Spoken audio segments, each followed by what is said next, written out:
Vamos lá, pessoal. Então, a Judith Butler, ela está falando, certo ponto, tempos agora, falando com ex-aluno. Ex-aluno tem que nós, assim mesmo, sendo professor ou adjuntor, é um aluno também. Fundamentos contingentes, o feminismo e a questão do pós-moderno. Lembra que eu fui fazer uma aula aí em outro local, uma pesquisa.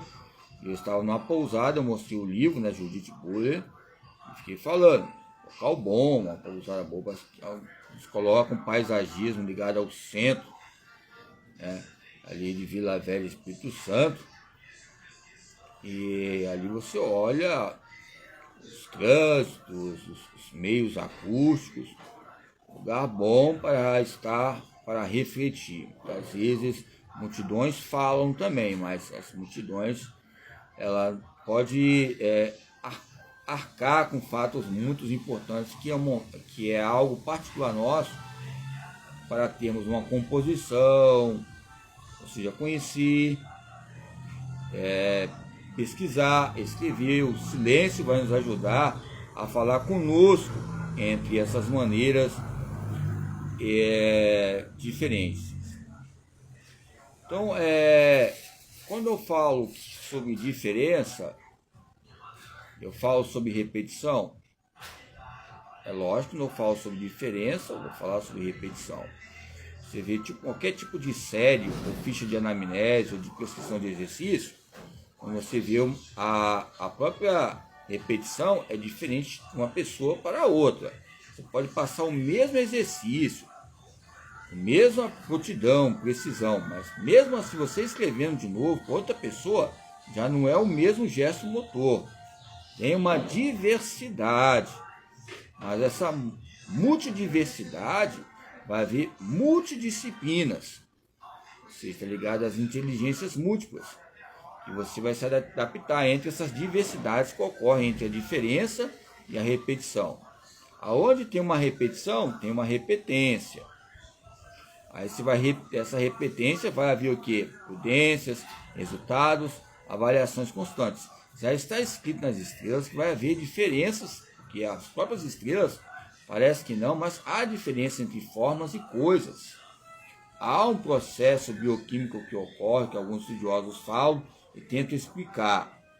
Então, entre esse discurso, eu vou até citar hoje alguns autores que coloca maneiras ligadas à identidade cultural, a nossa identidade cultural e essa subjetividade que atravessa o meio de comunicação e linguagem. E essa subjetividade, cuja consequência, ela vai interpor fatores importantes entre o dom relacionado ao senso comum, que vai relacionar o aliacionismo, aliacionismo. Não estou citando Machado de Assis aqui não, mas são fatores ligados a alguns repertórios, que nos traz uma clareza entre as identidades. Onde há uma identidade, há um trajeto histórico. Onde há uma identidade, há um fator histórico que nós podemos analisar em nossa vida. Entre detectores do poder que nós somos, ligado à história em sala de aula, de estudos sociais, estudos culturais, ou seja, o estudo social que vai estar relacionado ao estudo cultural.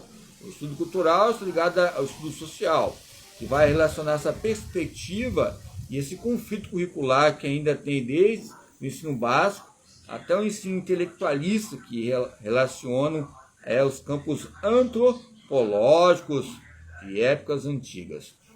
É lógico, desde Madrid, em 2002, década de 80, 90, há questões que declaram a inclusão e esses fatores que relacionam também fatores importantes. Tem muita gente no feriado, o verão, que é deficiente, desde a Varig, ou seja, várias vias aéreas, a acessibilidade, não pode viajar, isso, aquilo. Os atrás, com todo respeito, não pude viajar porque eu estava com Dorflex. Aí me pararam lá, falaram que era uma pílula do amor. Aí é ocitocina. Tô brincando aqui, pessoal, mas já aconteceu comigo já, tá? Eu tava com certo remédio aí, né? Controlado, aí eles falaram comigo assim, ó, você não vai poder viajar com esse remédio aí, porque não tem receita aqui, não tem registro documental, a vigilância chegou aqui no aeroporto. Tô brincando, pessoal, mas já aconteceu mesmo. Aí chegando lá, era uma colega minha lá, um colega minha da Polícia Federal. Aí eu cheguei lá, pô, palhaçada é essa aí? Pô, tô me sacaneando, né, na época. Então são fatores que é algo poético, nós brincamos, literários, ligados ao gênero de saúde. Nós sabemos que há patamares. Tempos atrás, eu nunca vi tanta formiga nervosa, vamos dizer. Formiga que eu falo é em alguns lugares. Você fala sobre remédio, processo bioquímico, ou seja, é uma conversa sobre educação, é uma conversa sobre alienação, é uma conversa que está escrita nas estrelas. Você estudar as estrelas, você vai ver um processo, depois vocês podem perceber, analisar como é que é o processo ali. Quanto mais você vai ver na profundidade sobre as estrelas, o Sol e essas questões que ocorrem, nos multiplica mais pecados ou diminui entre divisões, ou multiplica a proliferação do senso comum, que é um dom muito contagiante, o dom senso comum, não é o Dom Juan, não. Dom senso comum, ligado aos contrantivismos, e essa teoria contrantivista relaciona fatores que venham fecundar, né, que precisa relacionar esse campo oficioso.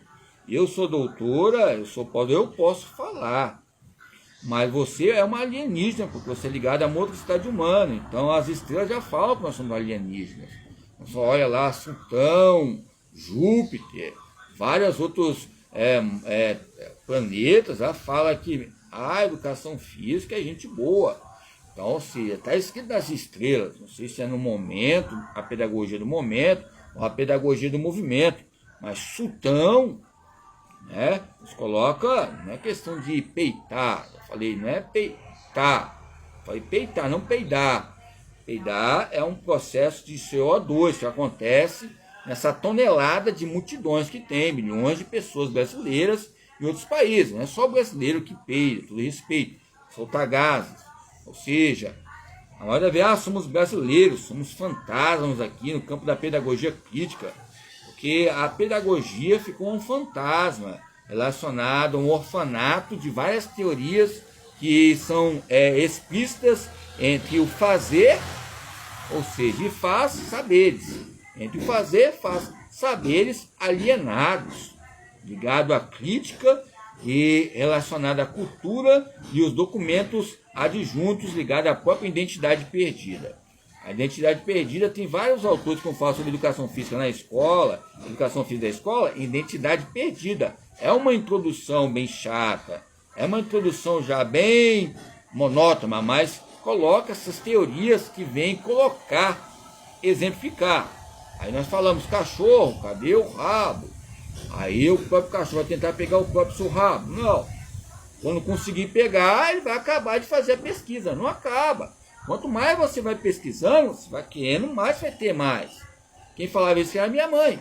Quando eu chegava com uma namorada bonita, ou arrumado, bonito, ou seja, quando via uma pessoa, né, ligada às companhias de letras, letrado, letrada, ou seja, nos coloca essas questões de classes, aí nos coloca fatores de pesquisas, pós-críticas, pré-críticas, que vem a relacionar essa geografia que eu falei, né, que a maioria das vezes a teoria educacional deixa de falar sobre ciborgues, ciborguianos, clones. Pedro Demos já falava isso desde a década de 70, sobre pesquisas e esse fantasma que é o próprio ser humano que tenta se identificar com pesquisas. Quanto mais ele pesquisa, ele vai procurando seu próprio rabo. E ele não consegue achar ele mesmo, porque há um conflito. Cachorro, cadê seu rabo? Não estou falando que eu sou um cachorro. Eu posso ser cínico, no latim, porque a palavra cão significa cínico. Mas esse cinismo nos mostra monstros relacionam pesquisas para detonar ou para